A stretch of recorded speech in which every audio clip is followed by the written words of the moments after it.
Good morning all of you. Class 12th geography में कल हमने जो चैप्टर स्टार्ट किया था पर्यावरणीय समस्याएं और समाधान, चैप्टर 12 है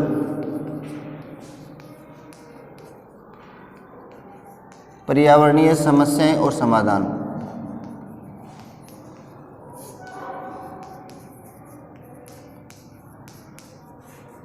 अब जैसे अपने नाम से पता चल रहा है कि पर्यावरण में कौन कौन सी समस्याएं उत्पन्न होती है और उनके समाधान क्या हो सकते हैं, इनके बारे में इस चैप्टर में अपने को पढ़ना है। तो इसमें कल पर्यावरण का अर्थ पढ़ा था, पर्यावरण की जो समस्याएं थी वो अपन ने देखी थी। पर्यावरण प्रदूषण क्या होता है, प्रदूषण की परिभाषा क्या होती है, प्रदूषण और प्रदूषक क्या होते हैं, प्रदूषण और दूसरा वर्ड होता है प्रदूषक। प्रदूषण तो अपने कोई भी अवांछित तत्व जो होता है किसी में, जल में मिल जाए, वायु में मिल जाए तो प्रदूषण कहलाता है। अवांछित का मतलब जिसकी अपने को आवश्यकता नहीं हो, ऐसा तत्व अगर जल में मिल जाता है तो जल को प्रदूषित कर देता है। अब जो तत्व मिलता है उस तत्व को क्या बोलते हैं, प्रदूषक। उस जो तत्व मिलता है उस तत्व को कहा जाता है प्रदूषक। प्रदूषण के प्रकार हमने कल देखे थे कि प्रदूषण कितने प्रकार, तो यहाँ से शुरू करते हैं प्रदूषण के प्रकारों से। प्रदूषण के प्रकार ये कल हमने देखे थे, जिसमें वायु प्रदूषण, जल प्रदूषण, ये मुख्य रूप से। तो इसमें सबसे पहले इसी से स्टार्ट करते हैं आज दोबारा थोड़ा। तो वायुमंडल, स्थल मंडल और जल मंडल के जीवन युक्त भागों, जीवन का मतलब जहाँ पर जीवन पाया जाता है, जीवन युक्त भागों में उन तीनों क्षेत्रों से मिलकर किसका निर्माण होता है, तो जल मंडल, स्थल मंडल और जल मंडल, स्थल मंडल और वो वायुमंडल, ये तीनों मंडल मिलकर किसका निर्माण करते हैं, जैव मंडल का। यानी ऐसे मंडल का निर्माण करते हैं जिसमें जीवन पाया जाता है। इसी जैव मंडल में उपलब्ध सभी प्राकृतिक तत्वों को प्राकृतिक पर्यावरण का नाम दिया जाए। इसमें उपलब्ध जितने भी प्राकृतिक तत्व है उन सभी को हम प्राकृतिक पर्यावरण के नाम से जानते हैं। मानव द्वारा की गई समस्त प्रकार की गतिविधियाँ, यानी मानव द्वारा किया जाने वाला जो भी कार्य है उससे कुछ उत्पन्न क्या होते हैं, प्रदूषक उत्पन्न होते हैं। और वो प्रदूषक जब जैव मंडल के इन्हीं भागों में समाहित हो जाते हैं तो उससे क्या होता है, प्रदूषण की उत्पत्ति होती है। प्रदूषकों की प्रकृति के आधार पर प्रदूषण को अनेक भागों में डिवाइड किया हुआ है, अनेक भागों में बांटा गया है, जिसमें वायु प्रदूषण, जल प्रदूषण, ध्वनि प्रदूषण, मृदा प्रदूषण, वान प्रदूषण, विकिरण, सूर्य से आने वाली विकिरणें होती है या फिर अपने यहाँ से निकलने वाली जो विकिरण होती है वो भी क्या है, प्रदूषण। तो तापीय प्रदूषण, तापमान की वजह से। अब कई बार अपन देखते हैं ताप भट्टियाँ जो होती है उनसे भी क्या होता है, प्रदूषण उत्पन्न होता है। औद्योगिक क्षेत्रों से निकला हुआ अपशिष्ट, कूड़े कचरे से प्रदूषण, समुद्रीय प्रदूषण, तो समुद्रों में क्या होता है, नदियों द्वारा बहाकर ले जाए क्या होता है, समुद्र में छोड़ दिया जाता है। तो समुद्र धीरे धीरे क्या करता है, उसको किनारे पर लगा देता है ऐसे अपशिष्टों को। घरेलू अपशिष्ट के कारण, यानी घर पर जो कार्य काम में लेते हैं उनके बाद शेष बचा हुआ जो कूड़ा कचरा होता है वो घरेलू अपशिष्ट कहलाता है। और अन्य कुछ प्रदूषण और भी होते हैं, जिनमें महत्वपूर्ण जो प्रदूषण है वो है सबसे ज़्यादा वायु प्रदूषण, समस्त जीव जगत के लिए। अब इसके बारे में अपन बात कर रहे थे कि स्थल मंडल, जल मंडल और वायुमंडल, अगर तीनों में से किसी एक मंडल को हटा दिया जाए तो क्या जैव मंडल संभव है, नहीं है। यानी तीनों मंडल का उपलब्ध होना अनिवार्य है जैव मंडल के लिए। जीवन के लिए स्थल भी चाहिए, जल मंडल भी चाहिए और वायुमंडल भी चाहिए। तीनों मंडलों का होना आवश्यक है, क्योंकि बिना वायु के जैव जीवन जो है वो संभव नहीं है, बिना जल के भी संभव नहीं है और बिना स्थल के भी संभव नहीं है। तो तीनों मंडल से ही जैव मंडल का निर्माण होता है। इसमें हम सबसे पहले देखते हैं वायु प्रदूषण। समस्त जीव जगत के लिए वायु आवश्यक है और इसके बिना जीवन संभव नहीं है। वायुमंडल में विद्यमान सभी जो गैसें, कल अपन ने बात की थी कि नाइट्रोजन सबसे ज़्यादा मात्रा में 78.8%, ऑक्सीजन 20.94%, ऑर्गन 0.93%, कार्बन डाइऑक्साइड 0.03% और अन्य गैसें 0.02%। ये इस रूप में किसमें, वायुमंडल में पाई जाती है। अब वायुमंडल में इन गैसों में यदि थोड़ा बहुत भी परिवर्तन होता है तो उससे क्या होता है, अपने जो जैव मंडल है उस जैव मंडल पर उसका नकारात्मक प्रभाव देखने को मिलता है। इस अनुपात में थोड़ा भी परिवर्तन वायुमंडल की संपूर्ण व्यवस्था को क्या करता है, प्रभावित करता है, और जिसका परोक्ष और प्रत्यक्ष या परोक्ष रूप से जो प्रभाव पड़ता है वो किसके ऊपर पड़ता है, जैव मंडल पर। जो भी परिवर्तन होगा उसका प्रभाव कहाँ दिखेगा अपने को, जैव मंडल के ऊपर। अब वायु प्रदूषण के स्रोतों को दो भागों में बांटा गया है, प्राकृतिक और अप्राकृतिक प्रदूषण। तो प्राकृतिक प्रदूषण प्रकृति द्वारा किया जाने वाला जो प्रदूषण है, जैसे ज्वालामुखी उद्गार से निकले पदार्थ, धूल भरी आंधियाँ, तूफान, दावानल, पहाड़ों का झरना आदि प्राकृतिक क्रियाओं से जो प्रदूषण होता है उसको प्राकृतिक प्रदूषण कहा जाता है। अप्राकृतिक प्रदूषण में वायु को प्रदूषित करने में सबसे बड़ा योगदान किसका है? स्वयं मानव का है, यानी मानव ही वायु को सबसे ज़्यादा प्रदूषित करता है, क्योंकि घरों में जलाने वाला ईंधन, उद्योग, परिवहन साधन, धूम्रपान और रसायनों का उपयोग, रेडियो धर्मिता जो विकिरणें होती है रेडियो धर्मिता वाली से उपयोगों से वायु प्रदूषण सबसे ज़्यादा प्रभावित होता है। तो ये दो महत्वपूर्ण है, प्राकृतिक और अप्राकृतिक। अब वायु प्रदूषण के दुष्प्रभाव, वायु प्रदूषण से कौन कौन से ऐसे दुष्प्रभाव पड़ते हैं? तो मानव स्वास्थ्य पर उसका प्रतिकूल, यानी कई बार मानव का स्वास्थ्य उससे बिगड़ जाता है। वनस्पति पर प्रतिकूल, अपनी वनस्पति जो है धीरे धीरे नष्ट होती जा रही है, क्योंकि वनस्पति को किसकी आवश्यकता होती है? क्योंकि वनस्पति भी तब किस में मानी जाती है? जैवमंडल में। वनस्पति भी जैविक क्रिया के माध्यम से यानी जीवन पाया, तभी तो कोई भी वस्तु जो ग्रोथ करती है वो जैवमंडल का पार्ट है। तो इसमें वनस्पति जो है उस वनस्पति के लिए भी किन किन चीज़ों की आवश्यकता होती है? जैसे अपन बात करें तापमान, बिना ताप के वनस्पति विकसित नहीं होती। ताप के साथ साथ वायु भी चाहिए। अब वायु किस रूप में? CO2 के रूप में वो ग्रहण करती है और ऑक्सीजन के रूप में वो छोड़ती है। अब CO2 अब आवश्यकता से ज़्यादा अगर CO2 होती है तो उससे क्या होता है? वनस्पति भी नष्ट होती है, क्योंकि एक लिमिट में हम ऑक्सीजन जो ग्रहण करते हैं वो ऑक्सीजन एक लिमिट में ही ग्रहण कर सकते हैं। लिमिट से ज़्यादा ग्रहण करेंगे तो क्या होगा? वो हमारे लिए नुकसानदायक होती है। उसी प्रकार वनस्पति के लिए भी CO2 की मात्रा एक लिमिट तक सीमित है, लेकिन आवश्यकता से ज़्यादा होने पर क्या होता है? क्योंकि अपने वनस्पति की मात्रा तो कम है और CO2 की मात्रा ज़्यादा हो रही है, तो उसकी ग्रहण करने की क्षमता है वो नष्ट हो जाती है। तो इससे क्या होता है? उल्टे मानव के साथ साथ प्रतिकूल प्रभाव प्रकृति में भी देखने को मिलता है। जीव जंतु और कीटों के अस्तित्व पर धीरे धीरे खतरा मंडराने लगता है। जलवायु और वायुमंडलीय दशाओं पर प्रतिकूल प्रभाव, जलवायु परिवर्तन आज लगातार हम देखते आ रहे हैं कि जब वर्षा का समय होता है, वर्षा ऋतु का जो प्रारंभ का समय है वो लगातार धीरे धीरे परिवर्तित होता जा रहा है। जून के फर्स्ट वीक में हम क्या मान के चलते हैं कि वर्षा काल का प्रारंभ मानते हैं, लेकिन कई बार जून निकल जाता है, जुलाई निकल जाता है और वर्षा नहीं होती है। तो ये सारे इसी कारण से होता है। ओजोन परत धीरे धीरे, ओजोन परत में क्या होता जा रहा है? जो छेद बताया जाता है, अब छेद तो होता नहीं, ओजोन परत एक गैसीय परत होती है, तो धीरे धीरे वो क्षीण होती जा रही है, नष्ट होती जा रही है। ग्रीन हाउस प्रभाव यानी तापमान का बढ़ना और मौसम पर प्रभाव, लगातार अपना जो तापमान है वो टेम्परेचर है वो लगातार क्या होता जा रहा है? बढ़ता जा रहा है। नगरों महानगरों पर कोहरे के गुंबद हम कई बार देखते हैं। नगर जो होते हैं हमारे, उन नगरों में, अन्य क्षेत्रों में हम खुले से एरियो में जाते हैं तो वहाँ पर, जबकि यहाँ पर क्या होता है? अपने को जो कोहरा नज़र आता है वो कोहरा क्या होता है? प्रदूषण होता है। वाहनों से निकला हुआ, औद्योगिक क्षेत्रों से निकला हुआ जो धुआं होता है वो धुआं कोहरे के रूप में अपने शहरों के ऊपर जमा हो जाता है। अब इसमें एक शब्द बताया कि चीन रेड अलर्ट। ये 30 नवंबर को चीन में एक घटना घटित हुई थी। 30 नवंबर 2015 को चीन में इस वर्ष दूसरी बार गहरी धुंध, यानी संपूर्ण जो चीन था वो एक धुंध के अंतर्गत लिपट गया और 23 शहर, चीन के 23 शहर जो थे उसके करीब 5,30,000 वर्ग किलोमीटर क्षेत्र धुंध की गिरफ्त में आ गया। और धुंध इतनी भयानक थी कि व्यक्तियों को आमने सामने भी नजर नहीं आता था। तो चीन को रेड अलर्ट जारी करना पड़ा, यानी सभी को सूचित करना पड़ा कि आप अपने घरों में ही बैठे रहे। बाहर व्यक्ति, क्योंकि जैसे ही बाहर आते कोई दिखाई नहीं देता तो उससे क्या है? दुर्घटनाएं होने की संभावनाएं थी। तो चीन को रेड अलर्ट जारी करना पड़ा।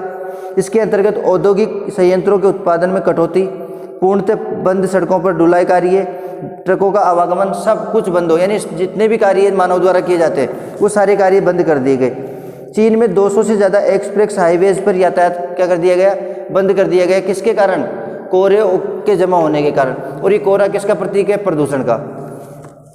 तो निष्कर्ष रूप में हम वायु प्रदूषण के लिए कह सकते हैं कि वायु प्रदूषण क्या है? एक धीमा जहर है। धीमा का मतलब धीरे धीरे बढ़ता है, जो क्रमिक रूप से संपूर्ण पर्यावरण, जैविक अजैविक जगत को क्या करता है? प्रभावित करता है। समय रहते अगर इसका समाधान नहीं किया गया तो सृष्टि को समूचा नष्ट करने में ये समय नहीं लगाता है। यानी अगर आने वाले समय में भी ये पोल्यूशन जो है, ये प्रदूषण अगर ऐसे ही बढ़ता रहा तो आने वाले समय में हमारी प्रकृति और हमारी जो जैवमंडल है वो धीरे धीरे नष्ट होता नजर आएगा। तो इसलिए समय रहते इसका समाधान ढूंढना आवश्यक है। यदि किसी व्यक्ति, समाज, धर्म या देश की समस्या नहीं है, अब पर्टिकुलर हर व्यक्ति अगर ये सोच ले कि साहब मेरे ऊपर तो इसका प्रभाव नहीं है। जैसे अपन कल बात कर रहे थे कि अगर मान लो राजस्थान और ये दिल्ली, अब दिल्ली में इससे कई गुना ज़्यादा, राजस्थान से कई गुना ज़्यादा प्रदूषण है। अब राजस्थान वाले सोचे कि दिल्ली से हमारे को क्या मतलब है, तो वो तो राजस्थान वाला, तो इसका प्रभाव धीरे धीरे बढ़ेगा तो उसका प्रभाव तो राजस्थान तक भी आएगा फिर। तो ये पर्टिकुलर कोई एक व्यक्ति की समस्या नहीं है, एक देश की समस्या नहीं एक राज्य की समस्या है, ये संपूर्ण समाज, संपूर्ण धर्मों में आस्था रखने वाले प्रत्येक व्यक्ति की समस्या है, जिसका समाधान ढूंढना हमारे लिए आवश्यक है। और संसाधन भी किसी एक के पास नहीं है, अतः निराकरण भी जन जागरण और जन सहभागिता से ही संभव है। अब किसी शहर की अगर जनसंख्या की बात करें, किसी शहर में अपन बात करें कि 5 लाख की आबादी है। अभी 5 लाख की आबादी में से हर व्यक्ति के पास संसाधन मिलेंगे, जिसमें 2 व्हीलर भी मिलेगा, 4 व्हीलर भी मिलेगा। अब 2 व्हीलर से भी पोल्यूशन होता है तो 4 व्हीलर से भी होता है। अब हर व्यक्ति ये चाहे कि साहब मेरे को तो संसाधनों का उपयोग, लेकिन बहुत सारे व्यक्ति ऐसे भी जो संसाधनों का उपयोग नहीं करते, उनके भी स्वास्थ्य पर उसका प्रतिकूल प्रभाव पड़ता है। तो इनके द्वारा जो किया जाने वाला जो प्रदूषण है उसका प्रभाव इनके ऊपर होना चाहिए, लेकिन वो तो पॉसिबल नहीं है, क्योंकि प्रकृति में सभी के ऊपर समान रूप से प्रभाव डालता है वो। तो इसके लिए सभी व्यक्तियों को, जिस क्षेत्र में निवास करते हैं उन सभी व्यक्तियों को इस पर्यावरण प्रदूषण को कम करने के प्रयास करने होंगे। एक व्यक्ति की गाड़ी बंद कर देने से दूसरे व्यक्ति थोड़ी कर देगा, तो सभी को इस चीज़ के लिए आगे आना होगा। यानी प्रत्येक व्यक्ति को क्या है, इसके लिए अपना सहयोग प्रदान करना पड़ेगा, तब जाकर इसके ऊपर हम नियंत्रण स्थापित कर सकते हैं। अब वायु प्रदूषण को नियंत्रित करने के लिए कौन कौन से ऐसे उपाय किए गए, तो वायु प्रदूषण नियंत्रण हेतु द्विआयामी नीति पर चलना होगा। द्विआयामी का अर्थ होता है एक साथ अपने को 2 तरीके अपनाने होंगे। एक तो जिससे क्या हुआ, हमारा पोल्यूशन कम भी हो और प्रकृति का, अपने मानव का विकास भी हो। पूर्व में हो चुके पर्यावरण पर नियंत्रण पाना और भावी प्रदूषण को रोकना। जो अभी वर्तमान में अपन बात करें कि हमारे जो पर्यावरण है उसके ऊपर जो वर्तमान में प्रदूषित है उसके ऊपर नियंत्रण भी हो और भावी पीढ़ी के लिए एक अच्छे रास्ते भी निकले, भावी प्रदूषण को रोका भी जा सके। जिसमें नई अभी वर्तमान में जैसे अपन बात करते हैं कि भी औद्योगिक क्षेत्रों से पोल्यूशन फैल रहा है। अब इसको द्विआयामी तरीके से कैसे रोका जा सकता है, एक तो इसके ऊपर नियंत्रण स्थापित करके यहाँ से निकलने वाला जो धुआं है उसका नियंत्रण स्थापित हो। अब नियंत्रण के साथ साथ नियंत्रण स्थापित कैसे होगा, और भविष्य के लिए इसका कार्य भी नहीं रुके। दोनों तरीके अपनाने होंगे, क्योंकि अगर इसके ऊपर नियंत्रण स्थापित करेंगे, इसका पोल्यूशन बंद करेंगे तो इसके कार्य बंद हो जाएंगे। तो वो भी चलता रहना चाहिए और नियंत्रण भी होना चाहिए। तो इसका एक ही तरीका है, जैसे ये कोयले से क्या करता है, विद्युत प्राप्त करता है ये उद्योग। अब कोयले की जगह क्या किया जाए, सौर ऊर्जा का प्रयोग किया जाने लगा। तो इससे दोनों ही रास्ते इसके लिए तैयार हो सकते हैं कि प्रदूषण पर नियंत्रण भी होगा और भावी पीढ़ी के लिए जो कार्य चल रहा है वो भी चलता रहेगा। यानी इसका विकास भी नहीं, अवरुद्ध नहीं होगा और इसके ऊपर नियंत्रण भी हो जाएगा। तो द्विआयामी रास्ते अपने को अपनाने पड़ेंगे, क्योंकि एक अगर सिंगल आयाम से अपन चलते हैं, एक ही उद्देश्य लेकर चलते हैं कि अपने को केवल करना क्या है, केवल प्रदूषण को नियंत्रित करना है। तो प्रदूषण को नियंत्रित करने के लिए हमने क्या किया, उद्योग संस्थान बंद करवा दिए, लेकिन उससे लाखों लोग बेरोजगार हो जाएंगे। लाखों लोगों के जो बेरोजगार होने के बाद में उनके परिवार पालन पोषण की जिम्मेदारी कौन निभाएगा। तो ये सारे तरीके हैं ना, उन्हीं चीज़ों को ध्यान में रखते हुए अपनाने हैं। तो वायु प्रदूषण नियंत्रण हेतु द्विआयामी नीति पर चलना होगा। पूर्व में पहले जैसे पर्यावरण पर नियंत्रण पाना और दूसरा भावी प्रदूषण को रोकना, जिसमें नई तकनीक का विकास कर ये कार्य किया जा सकता है। यानी नई तकनीक से ही इस औद्योगिक प्रदूषण को हम क्या कर सकते हैं, कंट्रोल में कर सकते हैं, नियंत्रित कर सकते हैं। सबसे पहले अपन बात करते हैं कि प्रदूषण रोकने के लिए सबसे ज़्यादा क्या होना चाहिए, वृक्षारोपण। सबसे ज़्यादा वृक्षारोपण के माध्यम से, क्यों वृक्ष ज़्यादा होंगे तो CO2 का जो उत्सर्जन होता है, कार्बन डाइऑक्साइड का जो उत्सर्जन होता है, उसका अवशोषण कौन करता है, वनस्पति। तो वनस्पति ज़्यादा होगी तो इसका ऑटोमेटिक क्या होगा, इसका स्तर अपने आप नीचे आ जाएगा। क्षेत्रफल के कम से कम, अब हमारे भारत के लिए या संपूर्ण विश्व के लिए कि कम से कम हमारा जो टोटल क्षेत्रफल है उसके 33% भाग पर क्या होने चाहिए, वन होने आवश्यक है। जबकि हमारे कितने प्रतिशत, अभी वर्तमान में बात करें तो 23% भाग पर वन पाए जाते हैं। यानी जितने होने चाहिए उससे अभी भी 10% वन हमारे यहाँ पर कम है। ग्राम नगर के समीप हरित पेटी का विकास किया जाए। ग्राम यानी जो ग्रामीण क्षेत्र है या सड़कों के किनारे हरित पेटी का अर्थ है तो वृक्ष लगा करके हरित पेटी बनाई जाए। उन क्षेत्रों में ज़्यादा से ज़्यादा मात्रा में वृक्ष लगाए जाए। जैसे ग्रामीण क्षेत्रों में बहुत सारी चरागाह भूमि पड़ी हुई है, कोई सार्वजनिक भूमि है, तो ऐसे क्षेत्रों पर वन लगाकर हम क्या कर सकते हैं, हरित पेटी का विकास कर सकते हैं, जिससे उसके आसपास का क्लाइमेट, उस वातावरण जो है वो स्वच्छ हो जाए। इस कार्य में अनेक प्रकार के सामाजिक संगठन, सरकारें और व्यक्तिगत रूप से लोग क्या कर रहे हैं, सभी को भाग लेना अनिवार्य है। सरकार अकेली सरकार के प्रयास से ये कार्य नहीं किया जा सकता। दूसरा है वाहनों के प्रदूषण पर नियंत्रण किया जाए। अब इसके ऊपर वाहनों के प्रदूषण पर नियंत्रण करने के लिए आज हम धीरे धीरे क्या कर रहे हैं, इलेक्ट्रिक वाहनों का प्रयोग करना प्रारंभ कर दिया। धीरे धीरे इलेक्ट्रिक वाहनों का प्रयोग बढ़ रहा है। तो पेट्रोल डीजल की अपेक्षा सौर ऊर्जा, बैटरी चालित या विद्युत इंजन रेलवे में उपयोग किया जाए, जिससे क्या होगा, प्रदूषण का जो स्तर है वो कम होगा। निर्द्रुम चूल्हों का उपयोग किया जाए। जिससे प्रदूषण नहीं फैलता हो, ऐसे चूल्हे जैसे इलेक्ट्रिक चूल्हा है, उससे कोई पोल्यूशन नहीं होता। यानी ईंधन के स्थान पर हम क्या करें, गैस जो चूल्हा होता है उसका प्रयोग करें, या निद्रुम यानी इलेक्ट्रिसिटी वाले चूल्हों का प्रयोग करें। तो निद्रुम चूल्हों ऐसे चूल्हे जिससे धुआं नहीं निकलता हो, तो ऐसे चूल्हों का प्रयोग किया जाए। और पेड़ जो है उनको कम से कम काटने का, यानी पेड़ ज़्यादा नहीं कटे। तो इन चीज़ों का विशेष रूप से ध्यान रखेंगे। ईंट भट्टे और बर्तन बनाने और पकाने जैसे उद्योगों को शहर से क्या किया जाए, जैसे हमारे अभी वर्तमान में देखते हैं कि ईंटों के जो भट्टे होते हैं ईंटें बनाने के, वो शहरों के नज़दीक होते हैं, तो उनको शहरों से दूर शिफ्ट किया जाए, ताकि वो खुले में अगर उनका पोल्यूशन होता भी है तो उसके आसपास वनस्पति विकसित की जाए, तो वहीं का वहीं वो अवशोषण हो जाए उसका। उद्योगों को नवीन तकनीक का उपयोग शहर से बाहर स्थापित किया जाए। अब इसमें इससे संबंधित 24 जून 2016 को एक राष्ट्रीय वन नीति केंद्र सरकार द्वारा एक तैयार की गई थी। इसके अंतर्गत ये था कि हरित कर लगाने की सिफारिश की गई। हरित कर यानी पर्यावरण को बचाने के लिए पब्लिक के ऊपर टैक्स लगाना, हर चीज़ के ऊपर टैक्स, किस नाम से, हरित टैक्स के नाम से हरित कर लगाने की सिफारिश की गई थी। जिसमें अब इससे जो धन की प्राप्ति होगी, जैसे हम कोई भी वस्तु परचेज कर रहे हैं, अभी वर्तमान में हमारी जीएसटी लगती है जीएसटी। अब इस जीएसटी में अनेक प्रकार के टैक्स होते हैं, अलग अलग, स्टेट गवर्नमेंट का अलग होता है, सेंट्रल गवर्नमेंट का अलग होता है। अब इसमें एक कर और जोड़ दिया जाए, हरित कर, कि साहब कोई भी वस्तु लेता है तो उसका 0.5% जो है हरित टैक्स होगा। अब ये 0.5 के हिसाब से जो पैसा एकत्रित होगा, इसको वनों को बढ़ाने के लिए, उसके लिए खर्च किया जाए। इससे प्राप्त जो धन है उसको जंगलों को हरा भरा बनाने के लिए किया जाए। तो इससे क्या होगा, हमारे वन क्षेत्र बढ़ेंगे। हरित राजमार्ग नीति, कोई भी राष्ट्रीय राजमार्ग या जो राजमार्गों का निर्माण किया जाता है तो उनके सारे हरित पेटी का विकास किया जाए। आज हम देखते नहीं, अधिकतर रोडों के ऊपर क्या करते हैं, प्रयास यही रहता है कि उसके आसपास और मध्य वाला जो भाग है उसमें ज़्यादा से ज़्यादा मात्रा में वनस्पति लगाई जाए। तो 2015 द्वारा सड़कों के प्रदूषण को कम करने के लिए केंद्र सरकार का ये प्रयास रहा है कि, लेकिन पूर्ण रूप से इससे मुक्ति तभी संभव है जब व्यक्तिगत स्तर पर इस पर प्रत्येक व्यक्ति अपनी भूमिका समझ करके एक वृक्ष लगाए। अब हर व्यक्ति अपने 2011 के अनुसार अगर देखा जाए तो हमारे देश की आबादी कितनी बताई गई, 121 करोड़। अब हर व्यक्ति को अगर एक वृक्ष लगाए तो 121 करोड़ वृक्ष लगते, और इतने वृक्ष तो अपने 33% से भी ज़्यादा भाग में चले जाते। तो यानी इसके आधे भी व्यक्ति अगर वृक्ष लगा देते, हर व्यक्ति अपनी जिम्मेदारी समझकर एक वृक्ष लगाए, तो अपना जो पर्यावरण है वो तो वैसे ही क्लियर हो जाएगा, वैसे साफ हो जाएगा। लेकिन व्यक्तियों को अपनी व्यक्तिगत जिम्मेदारी समझनी होगी।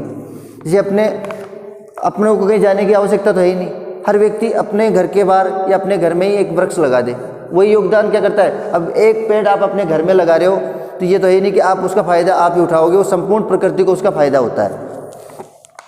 भारत सरकार ने गाड़ियों के प्रदूषण की रोकथाम के लिए पूरे देश में 1 अप्रैल 2017 से BS4 ग्रेड का फ्यूल, यानी जो हमारा जो पेट्रोल मिल रहा था डीजल पेट्रोल, उसमें BS4 मार्का कर दिया। इससे क्या है, कम पोल्यूशन हो, उसमें और ज़्यादा क्लियरिटी। अभी BS4 की जगह अभी वर्तमान की अगर बात करें तो BS अभी तो 6 आ चुका है, तो और ज़्यादा क्लियर है। नहीं, इससे हमारे वाहनों से में जो हम डीजल और पेट्रोल का प्रयोग करते हैं उससे कम मात्रा में प्रदूषण हो, तो उसके लिए BS4, 5 और 6 ये यूज़ करने लगे।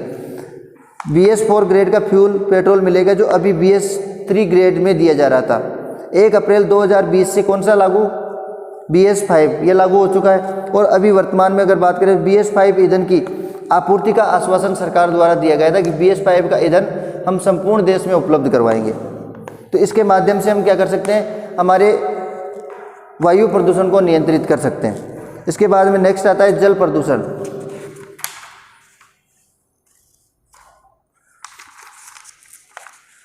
जल के भौतिक और रासायनिक और जैविक विशेषताओं में होने वाले, अब इसमें क्या है कि वही बात है कि वायु में जैसे अवांछित परिवर्तन होते हैं, उसी प्रकार जल में कुछ ऐसे तत्व मिल जाते हैं जिसकी वजह से वो जल शुद्ध नहीं रहता या अपने काम में लेने योग्य नहीं रहता, तो वो जल प्रदूषण कहलाता है। तो जल के भौतिक, रासायनिक और जैविक विशेषताओं में होने वाले अवांछित परिवर्तन जिससे मानव और समस्त जीवों पर बुरा प्रभाव पड़ता है, क्या कहलाता है, जल प्रदूषण कहलाता है। जल की रासायनिक, भौतिक और जैविक विशेषताओं में मुख्यतः मानवीय क्रियाओं के गुणवत्ता में गिरावट ही जल प्रदूषण है। यानी मानव जिस जल को यूज लेता है, अगर उसकी गुणवत्ता में गिरावट हो गई तो प्रदूषित हो गया। जल प्रदूषण में क्या होता है, विषाक्त पदार्थों के साथ साथ कई बार कई बीमारियां और जीवाणु और विषाणुओं की संख्या में वृद्धि हो जाती है। इसके कारण जलीय जीवों की क्या हो जाती है, मृत्यु, और मनुष्य में हैजा, पीलिया और पेट के रोग इससे संबंधित होने लगते हैं। ऐसा माना जाता है कि आज भारत में लगभग मानव में होने वाले 2/3 रोग किससे संबंधित है? जल से संबंधित है। मानव में जो अधिकतर रोग होते हैं वो किसके कारण होते हैं? जल प्रदूषण के कारण। ये जल प्रदूषण ही सबसे बड़ा मानव के लिए घातक बन रहा है वर्तमान में। नगरों का विकास, तीव्र औद्योगिकीकरण, परमाणु शक्ति के विभिन्न उपयोग और रासायनिक और तेलीय पदार्थों के उपयोग में हो रही तीव्र वृद्धि से नदियाँ, झीलें आज लगातार प्रदूषित हो रही है। एक अनुमान के अनुसार ये बताया जाता है कि देश के 300 शहरों और नगरों का एक सर्वे किया गया। उस सर्वे के अनुसार बताया गया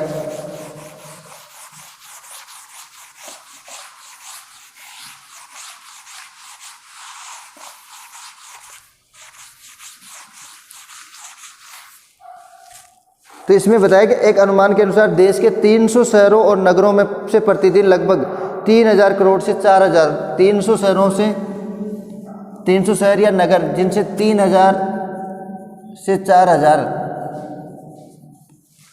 करोड़ लीटर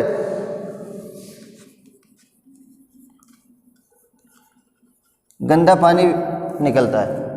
300 शहर जो है उनका एक सर्वे किया गया है जिसमें पता लगाया गया कि 3000 से 4000 करोड़ लीटर जो जल है वो कैसा निकलता है? वेस्टेज होता है। जो अभी 3 से 4000 करोड़ लीटर जल है हम उपयोग में लेते हैं, उपयोग लेने के बाद वो वेस्टेज रूप में कहाँ पहुँच जाता है? नदियों में, झीलों में पहुँच जाता है और नदियों में, झीलों में मिलकर के वो उसको क्या करता है? प्रदूषित करने का कार्य करता है। तो नदी नालों में किया जाता है जिससे नदी और झीलें क्या हो रही है? लगातार प्रदूषण का स्तर लगातार बढ़ता जा रहा है।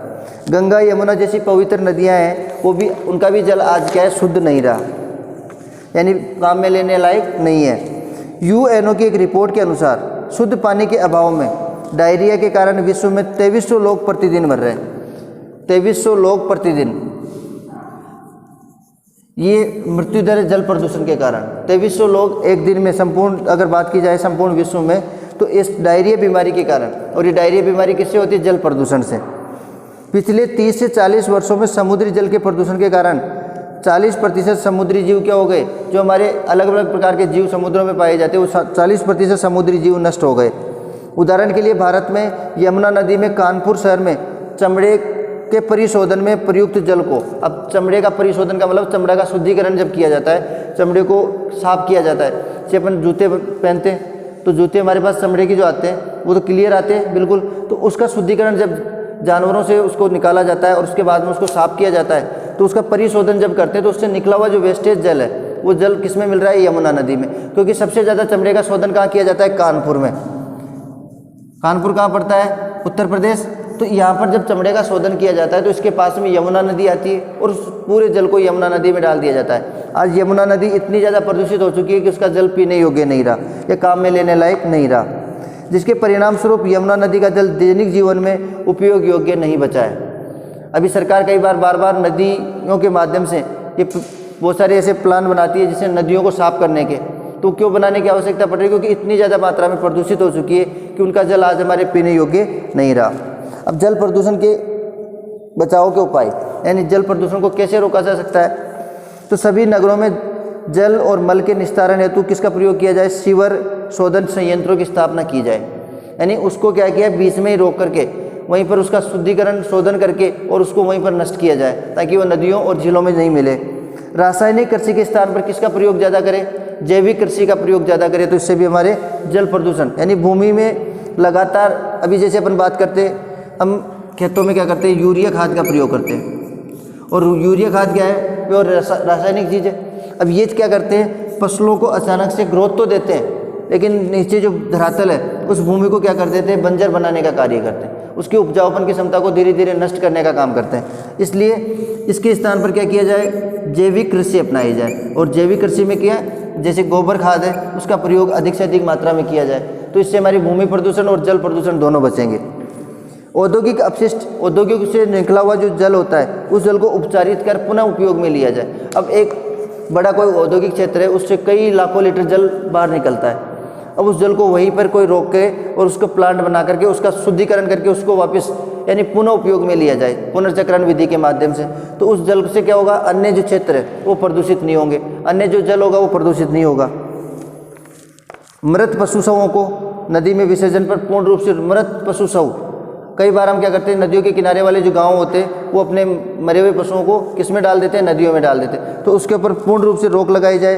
विद्युत शवगृहों की स्थापना, ज़्यादा से ज़्यादा मात्रा में किसका निर्माण काम किया जाए, विद्युत शवगृह, जिससे बॉडी को तुरंत जलाकर नष्ट कर दिया जाता है विद्युत के माध्यम से, इलेक्ट्रिसिटी के माध्यम से, तो उसका प्रयोग ज़्यादा से ज़्यादा किया जाए। एक प्रोजेक्ट सरकार द्वारा चालू किया गया, नमामि 300 नमामि गंगे प्रोजेक्ट भारत सरकार द्वारा लॉन्च किया गया था। और इस प्रोजेक्ट का जो उद्देश्य था वो था, भारत सरकार ने नमामि गंगे प्रोजेक्ट को सफल बनाने के लिए 7 जुलाई 2016 को देश भर में एक साथ 300 प्रोजेक्ट शुरू किए थे। संपूर्ण देश में एक साथ 300 प्रोजेक्ट शुरू किए, जिसमें क्या किया, गंगा नदी के किनारे, अब जैसे अपन बात करें, ये गंगा नदी है, अब इसके किनारे वाले जितने भी शहर है, तो इसमें 300 जगह पर एक ही साथ में इसका गंगा को शुद्ध करने के लिए, गंगा नदी से जो प्रदूषण है उसको हटाने के लिए 300 शहरों में, 300 क्षेत्रों में एक साथ एक प्रोजेक्ट लॉन्च किया, जिसमें उस सारी गंदगी को एक ही साथ दूर किया जाए।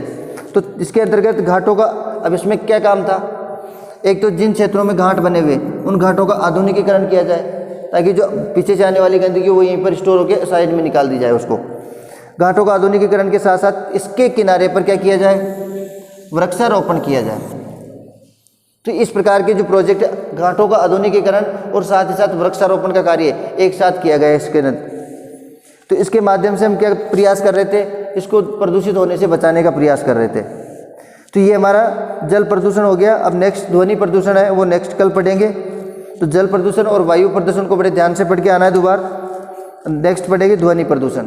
धन्यवाद।